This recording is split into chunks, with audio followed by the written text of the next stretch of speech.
Hello ladies, Kyle Wedding here to help make sure you properly prepare for a very underestimated yet crucial part of your wedding planning process, the days after your big day. You've already seen the enormous amount of buildup to the day you've been waiting for your whole life. And in a short while, that day will finally arrive, as will your wonderful getaway to a distant island. But what happens once you return from your unforgettable honeymoon? You'd be fooled to think that the answer right here should be nothing at all. Just sit back and enjoy the married life. Well, not to burst your bubble, but you should be aware that just as there's a wedding planning list, there's also a post-wedding list, and these crucial items should not be overlooked. Now I know, you're thinking that we'll be just getting back from our honeymoon. Why do we have to worry about more wedding stuff now that we're officially married? Well, brides, I suppose you could not do anything at all and fall into the same traps that others have and spend their first year as newlyweds dealing with the same problems that could have been avoided if you had tackled them right after your honeymoon. The choice is yours really, brides. Take care of business right away or deal with the bullshit later. Got your answer? That's what I thought. Here we go. The first thing up is to find and save the important items. Now there is no doubt that you'll have a few items that you want to keep as mementos from your big day. And when you return home, you'll have a massive amount of boxes and paper to sort through.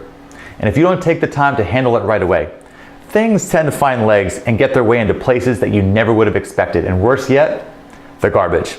This could include some very special wedding day pieces.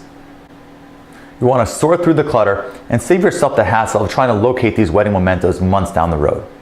A nice solution to this is to request either your maid of honor or your mother to locate these items and hold them for you once the wedding is over. Then you can go pick them up from her when you're ready to find a nice safe place for them. Number 2 is ensure your bling. Unfortunately, your engagement rings will most likely not be covered under your homeowner's or renter's insurance policy. So you have to take out a separate policy for them to protect yourself from losing big if something were to happen. Now, most men aren't used to wearing rings, and 9 times out of 10, it's usually the guy who misplaces it or loses it down the drain because he was playing with it while he was brushing his teeth. Save yourself the financial mess and get your rings insured, because ladies, I promise you, it's probably going to happen. Number 3 on the list is thank you card procrastination.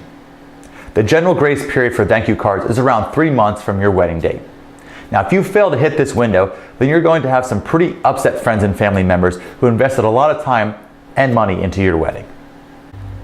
The funny thing is, they all know that you and your groom are more than grateful and appreciative for all the time, money, and gift giving.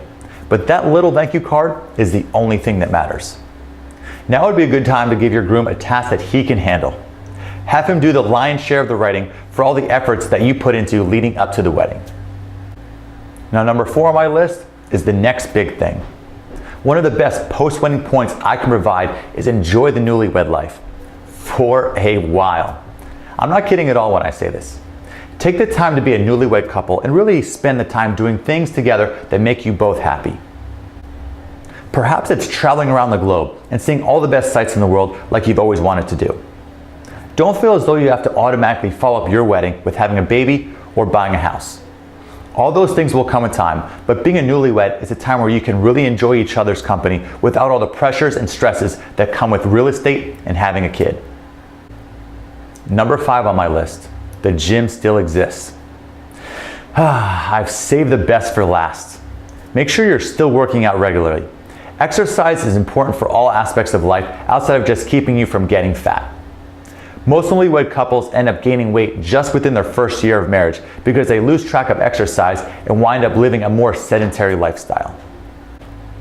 Now, I want you to be happy and enjoy spending time with one another, but that doesn't mean that it needs to be pizza and movie night every day of the week. Now, there are lots of active things that couples can do with one another, and hitting the gym together is one of them. This will ensure that you both are staying fit and are still getting in your together time. Avoid these common post-wedding mistakes, and you and your new hubby will be able to enjoy all the benefits of being a newlywed couple. And for more great tips to making your wedding the most perfect day of your life, head over to weddingshape.com. I'm Kyle Wedding, and thanks for watching.